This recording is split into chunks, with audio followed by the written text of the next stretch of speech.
Gazetari i njohur shqiptar Marin Mema ka reaguar ashpër ndaj presidentit të Shqipërisë Bajram Begajt, duke ngritur akuzat të forta dhe duke denoncuar me tone të ashpra disa qëndrime. Mema e kritikon mënyrën e formimit të qeverisë së re, duke e krahasuar atë me të Bangladeshit. Madje tha se derisa shqiptarët po ikin, ata po zëvendësohen me punëtor të Bangladeshit.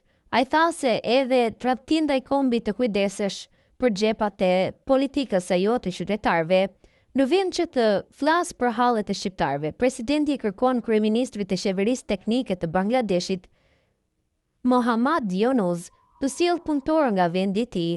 Pra, le të ikin shqiptarët se do e zëvendësojmë me Bangladeshas.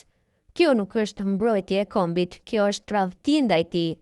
Kjo është të kujdesesh për xhepat e politikës dhe biznesit, jo për të ardhmen e shqiptarëve, shkroi gazetari në Facebook.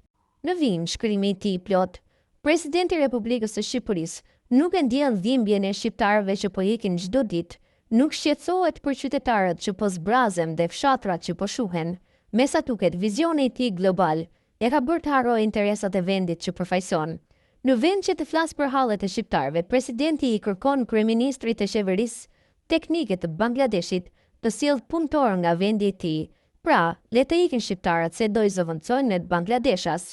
Kjo nuk është mbrojtje e kombit, kjo është tradhti ndaj tij. Kjo është të kujdesesh për xhepat e politikës dhe biznesit, jo për të ardhmen e shqiptarëve.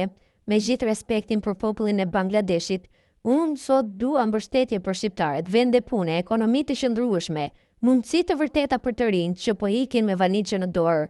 Kjo duhet të jetë detyra e çdo shqiptari që mban mbi supe emrin Presidenti i Republikës së Shqipërisë. Dhe nëse ai nuk e ndjen këtë përgjegjësi, atëherë nuk përfaqëson dot as popullin e vet, ka shkruar Marin Mema.